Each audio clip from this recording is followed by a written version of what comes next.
여호와를 경외하며 그의 길을 걷는 자마다 복이 있도다. 내가 내 손이 수고한 대로 먹을 것이라. 내가 복되고 형통하리로다. 내 집 안방에 있는 내 아내는 결실한 포도나무 같으며 내 식탁에 둘러 앉는 자식들은 어린 감람나무 같으리로다. 여호와를 경외하는 자는 이같이 복을 얻으리로다.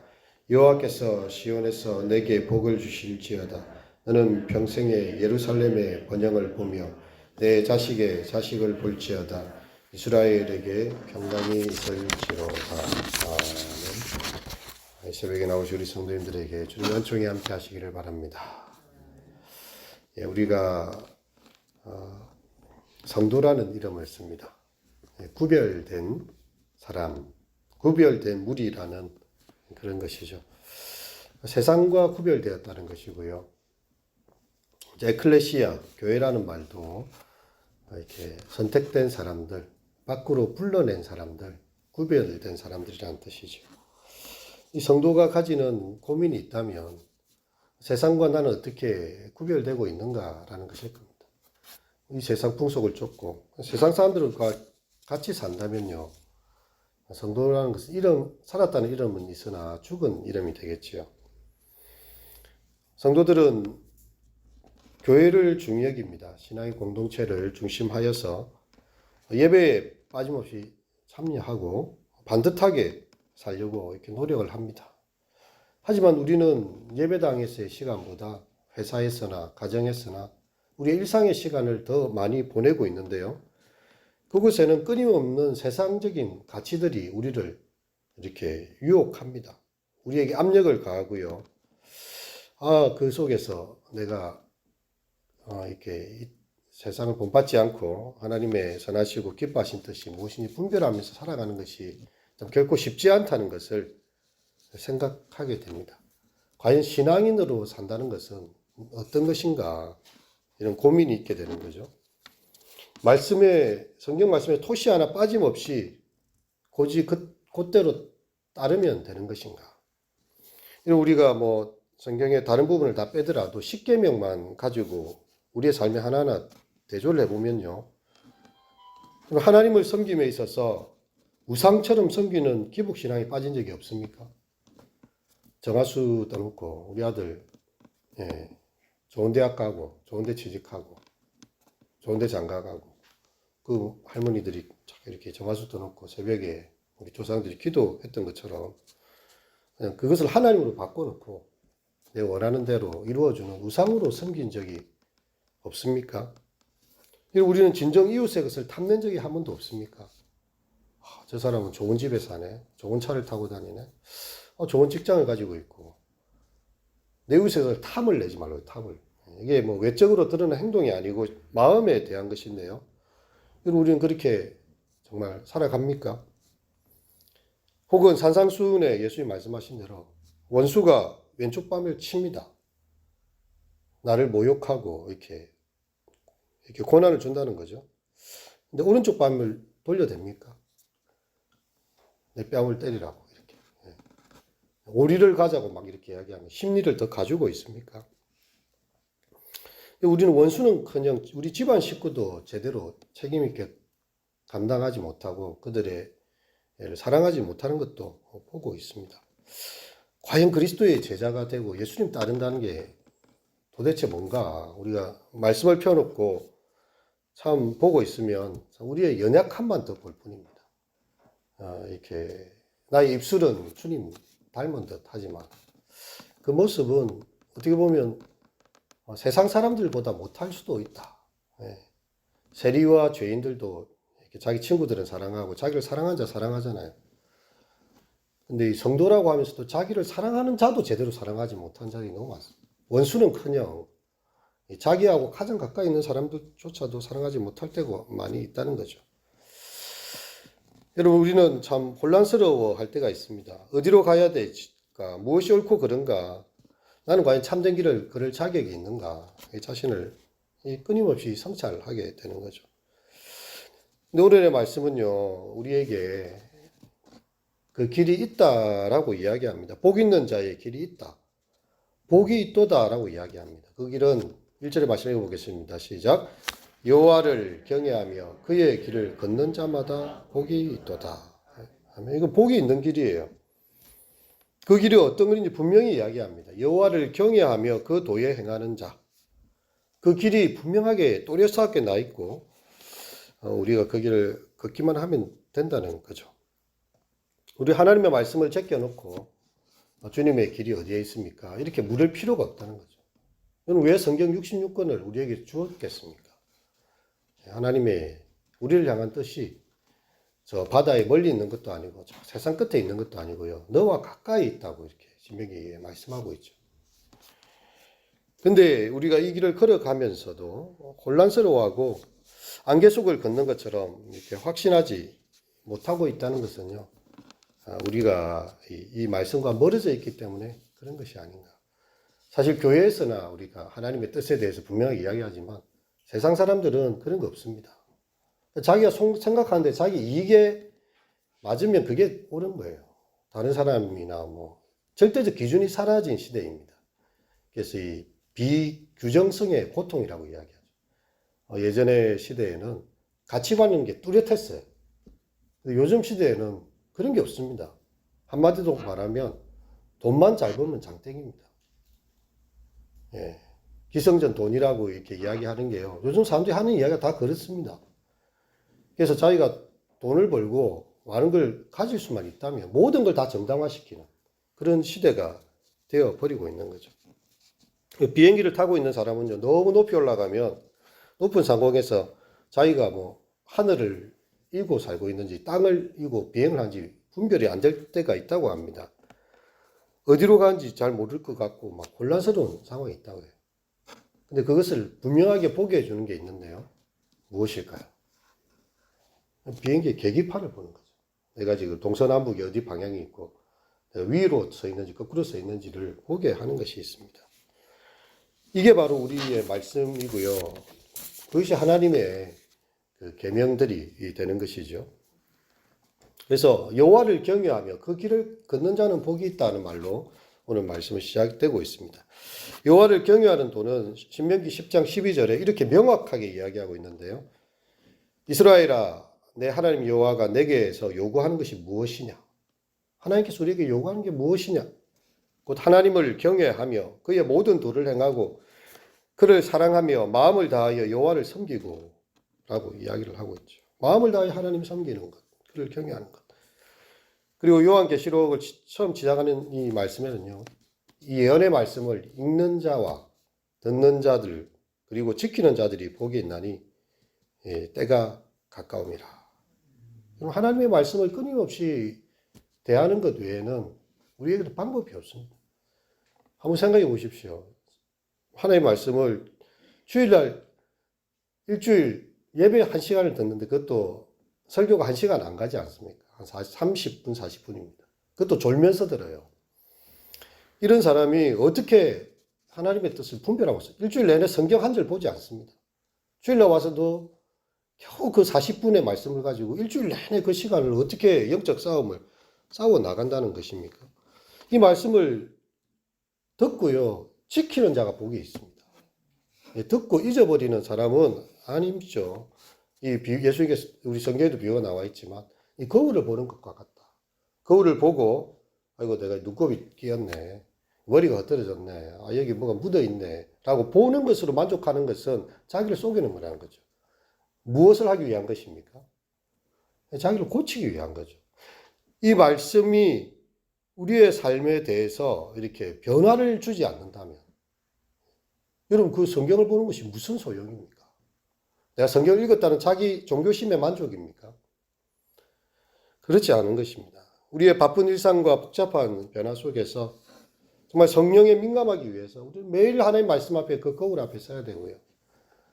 어제 내가 하지 못했던 것이 있다면 하나님 앞에서 한 걸음 더 나아가서 내 이웃의 어려움을 돌보라는 주님의 마음이 생겼다면 내가 오늘 돌봐야 될 이웃은 누구인가? 찾아가지는 못한다 할지라도 찾아오는 사람은 주님의 말씀을 내가 실천해야 되지 않겠습니까? 이렇게 우리에게 성경은요, 나침판이 되고 있고 분명한 방향을 제시하고 있는 거죠. 모든 성경은 하나님의 감동으로 된 것으로 교훈과 책망과 바르게 함과 의로 교육하기에 유익하니 이는 하나님의 사람을 온전하게 하고 모든 선을 능히 행하게 하려 함이라. 이렇게 말씀하셨습니다. 그렇다면 여호와를 경외하며 그 도에 행하는 자가 누릴 복은 무엇인가? 말씀이 나와 있지요.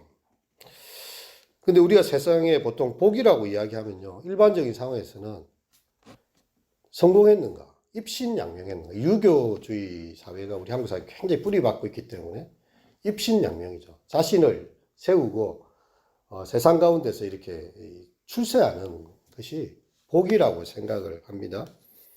아니면 이제 이렇게 많은 재화를 가지고요, 부자 되세요. 우리 시대는 모든 다 부자 되는 걸로 모든 게 다 사람들이 이제 복이죠. 로또 되세요. 부자 되세요.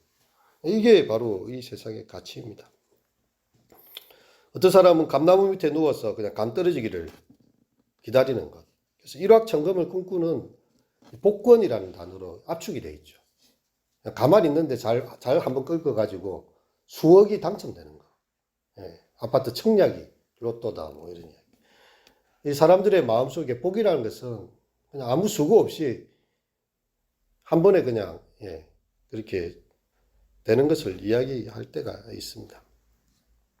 시편 127편 바로 앞편에서는요, 늦게 누우며 일찍 일어나지만 수고의 떡을 먹는 것이 헛된 인생의 모습을 보여주었다면요, 오늘 128편은 우리에게 이렇게 이야기하고 있습니다. 2절도 함께 읽겠습니다. 내가 내 손이 수고한 대로 먹을 것이라 내가 복되고 형통하리로다. 수고한 대로 먹는 그것이 복이라는 거예요. 공부도 하나도 안 했는데 100점 맞기를 기다리는 것은 복이 아니라 그 재앙일 수 있습니다. 왜냐하면 계속 공부를 안 할 거기 때문이지, 이 학생은. 근데 자기가 공부한 대로만 성적이 나와도요, 그게 복이라는 거예요. 어떤 학생은 너무 긴장해가지고 답안지 이거 하나씩 밀려 적는 수가 있어요. 1년 내내 공부해서 시험 치는 그날 너무 긴장해가지고요, 답을 하나씩 밀렸으면 다 틀리는 거죠. 그냥 우리에게 주어진 수고와 애쓴 만큼 내 손이 수고한 대로 거두게 하시는 것. 이것이 하나님의 복이라는 거죠. 우리의 정당한 수고에 대해서 정당한 대가를 받게 되는 것. 그것이 하나님을 경외하는 자가 누리는 복이다. 할렐루야. 이것이 바로 성경이 가르치고 있는 정직한 복입니다. 자기가 수고하고 애쓴 만큼 얻을 수 있는 것. 근데 이 세상에는 그렇지 않지요. 재주를 넣는 곰은 따로 있고 그것을 챙기는 주인은 따로 있습니다. 누가 시간 고생해 놓으면 누가 가져가 버립니다. 그러니까 자기의 노력에 대한 정당한 수고에 대한 결실을 얻지 못하는 게 우리 시대의 모습입니다. 하지만 하나님을 경외하는 자에게는요, 내 손이 수고한 것은 네가 먹게 될 것이다. 이게 얼마나 놀라운 복입니까? 하나님께서 주시는 복이죠. 우리는 성경에 이삭을 보게 되는데요, 이삭은 사람들과 잘 다투지를 않습니다. 우물을 확 파놨잖아요. 그 어려운 우물에 한 100개 파야 한 두세 개 우물이 터질까 말까 그 팔레스타인 땅에서 우물은 절대적인 그들의 이 생명줄과 같고 그들이 살아가야 될 삶의 터전과 같은 것입니다. 이삭이 파면 우물이 탁 나와요. 애써서 고생해서 팠어요. 그러면 그랄 사람들이나 있는 사람들이 와서 어떻게 합니까? 야, 너 우리 땅에서 뭐 하냐? 그 우리 거 다 가져가 버려. 그러면 이삭이 다툴 수 있습니다. 그래도 우리가 지금 노력해가지고 맨날 며칠을 파가지고 우물을 팠는데 이렇게 우리를 쫓아내면 어떡하냐. 근데, 이삭은 다투지를 않죠. 또 다른 곳에 가서 우물을 파요, 그냥. 근데 어떻게 합니까? 수고한 대로 하나님께서 물을 터뜨려 주신 건 하나님의 복이죠. 자기의 우물을 파는 건 자기의 애씀이고, 이게 바로 복이라는 거예요. 그러니까 또 사람들이 또 찾아옵니다. 야, 우리 땅에서 또 팠네. 그 애써 수고한 것을 또 자기들이 가집니다. 이런 일이 계속 반복이 돼요. 그래도 이삭은 다투지 아니하였더라. 그러다가 이제 또 한 곳으로 또 옮겼습니다. 그래가지고 이제 탁 이렇게 물이 또 터지니까 이 지역 사람들이 이거는 좀 뭔가 다르다는 걸 느낀 거죠. 자기들은 100개 파도 몇 개가 안 나오는 걸 알아요.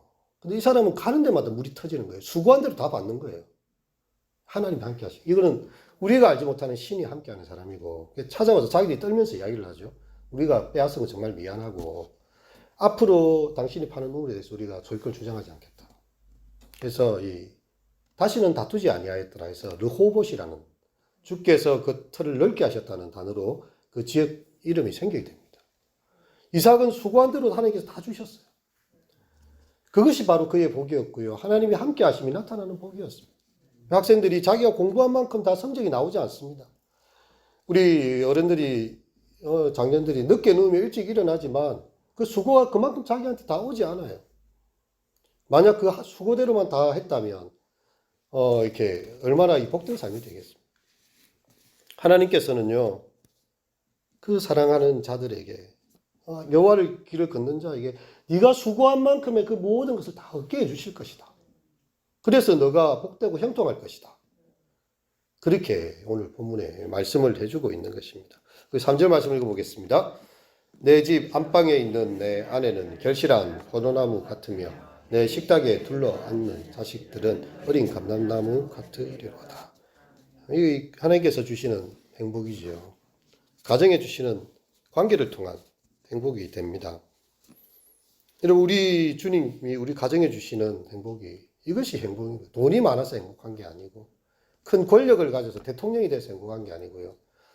이렇게 출세를 해서 행복한 게 아니라 그냥 가정 안에서 함께 식사할 수 있는 사람이 있고 자녀들이 한 상에 둘러앉아서 밥을 먹는 이게 하나님 주신 복이라는 거예요. 관계의 복이죠. 현대에는요, 어려움을 겪는 가정들이 많이 있습니다. 우리나라에도 세 가정 중에 한 사람은 혼자 삽니다. 원룸들이 곳곳에 많아요. 독거노인에 대해서 혼자 된 사람들도 있고, 결혼을 못하거나 안 해서 혼자 된 사람들이 있고요. 있는데 가족들이 다 해외로 떠나고 타지로 다 떠나서 혼자 있는 분들이 주변에 너무나 많습니다. 독거 가정이 갈수록 늘고 있다는 그런 말이죠. 근데 우리는 그들의 가정이 될 수 있습니다. 그들과 함께 밥을 먹어줄 수 있다는 거죠. 요즘 혼밥,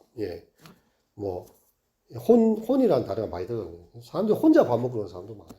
근데 우리 교회는요, 혼자 된 사람들과 같이 밥을 먹어주는, 같이 둘러앉아서 밥을 먹고, 같이 둘러앉아서 얼굴을 보면서 인사를 나눌 수 있는 그런 공동체가 되는 것이죠. 관계의 회복입니다. 다른 것이 아니죠. 함께 믿음 가운데서 식사하고, 이렇게 둘러앉아서 참 있는 그 모습이 하나님 주신 자의 복이라는 것입니다. 우리가 잘 알려진 노래가 있죠. 즐거운 곳에서는 날 오라 하여도 내 쉴 곳은 거기 내 가정뿐. 이 사람은 평생 가정이 없이 외롭게 살았던 사람입니다. 그냥 세계 곳곳을 헤매고 다니고 많이 했지만 그런 따뜻함의 기억이 많이 없어요. 그래서 자기가 그런 노래를 불렀던 거죠. 즐거운 곳에 행복한 곳에 나를 부르고 오라 하지만 나는 가정에 좀 쉬고 싶다. 함께 할 수 있는 가족들이 있으면 좋겠다는 그 바람을요. 그렇게 노래 가사에 담고 사람들이 그 노래를 부르면서 가정으로 돌아가는 일들이 많이 있었다고 합니다. 하나님이 주시는 복은 관계의 복이고요. 함께 할 수 있는 사람들과의 복이고 그렇게 할 수 있는 모습으로 그림을 다 성경은 그려주고 있다는 거예요. 큰 게 복이 아니라 세상의 출세가 복이 아니라 함께 안방에 있는 아내와 식사하고 식탁에 자녀들이 둘러앉아 있고 요즘 이런 풍경 보기가 쉽지 않습니다. 다들 직장인들 바쁘고요. 같이 앉아서 밥 먹기도 쉽지 않습니다. 일주일에 한두 번 밥 먹기도 쉽지 않을 때도 있어요. 근데 함께 할 수 있는 가족으로서 믿음의 자녀들이 함께 있는 이 가정의 달은 참 우리에게 이런 아름다운 모습을 또 그려주고 있습니다. 5절과 6절 한번 읽어보겠습니다. 여호와께서 시온에게 내게 복을 주실지어다. 너는 평생에 예루살렘의 번영을 보며 내 자식을 볼지어다. 이스라엘에게 평강이 있을지어다. 여호와를 경외하는 자는 이런 복을 얻을 거다. 평생에 예루살렘의 복을 보고 자식의 자식을 보는 거. 대가 끊어지지 않고 이어져 가는 이게 하나님께서 그 사랑하는 자에게 주시는 복인 것이죠. 칼라나라는 사람은 이렇게 했는데요. 기도라는 것은 내면의 피 흘림과 같은 것이다. 고민과 고통 속에서 내적인 인간의 심혈이 고요히 존재 깊은 곳으로 스며드는 것이다. 이 보이지 않는 전쟁들이 우리의 삶에 일어나게 될 때예요. 하나님의 앞에서 우리의 이 존재 깊은 곳으로 들어가 정말 내면의 피 흘림을 흘리는 것과 같은 것이 바로 기도라는 거죠. 여러분, 하나님께서 주시는 이 관계의 복, 하나님께서 자손이 자손을 이어가게 하고 또 교회가 교회를 이어가게 하고요. 공동체가 공동체를 이어가게 하는 그것 자체가 하나님 주시는 귀한 복이다. 그래서 믿음의 자녀들을 보게 되는, 우리 교회로 말하면 믿음의 대가 끊기지 않는 거죠. 주일학교 아이들이 있고 청년들이 있고, 여러분 그렇지 못한 교회가 요즘 너무 많습니다. 강남에 웬만한 큰 교회들 500명이 작년 모이는 교회들도요, 주일학교 아이들이 없어서 큰 교회로 사람들 보냅니다. 우리 주일학교 가르칠 사람이 없다, 교역자도 없다, 저기 큰 교회 가라, 이렇게. 자기들도 큰 교회 됐는데도 주일학교 없어요. 요즘은 심지어 청년부가 없는 교회도 많습니다. 그러니까 우리 사회는 고령화 사회를 이제 이야기하는데 벌써 우리 한국 교회는요 초고령화가 돼 있어요. 벌써. 예, 그렇게 돼 있습니다. 그런데 우리 교회에 아직 젊은이들이 있고 학생들이 있고 주일학교가 있다는 것만으로도요 믿음의 대가 끊기지 않도록 하나님께서 이 젊은 세대를 계속 허락하신다는 말씀입니다. 여러분, 우리가 하나님 주신 복을 생각하며 세어보며 감사하시고 또 올해 가정의 달을 준비하시면서 정말 하나님께서 귀한 은혜로 우리의 가정과 우리의 교회에 채우시기를 주님 앞에 기도하시기를 바랍니다. 기도하겠습니다. 여호와를 경외하며 그의 길을 걷는 자마다 복이 있도다. 내가 내 손이 수고한 대로 먹을 것이라. 내가 복되고 형통하리로다. 하나님, 당신의 사랑하는 자녀들, 하나님 말씀 앞에서 정말 내면의 피 흘림과 같은 그런 절박한 기도를 드리고 하나님 말씀 앞에서 그 뜻 가운데 살아가기 위해서 오늘도 몸부림치며 정말 주님의 뜻이 무엇인가를 끊임없이 묻고 우리가 주님 뜻을 따르기 위해 몸부림칠 때에 하나님께서 수고한 대로 먹여주시는 귀한 은혜의 복이 있는 것을 믿습니다. 우리가 함께 믿음의 공동체가 되어서 자녀들과 또한 이 가족이 함께 식사할 수 있고 함께 있는 모습으로 우리에게 복을 그려주셨습니다.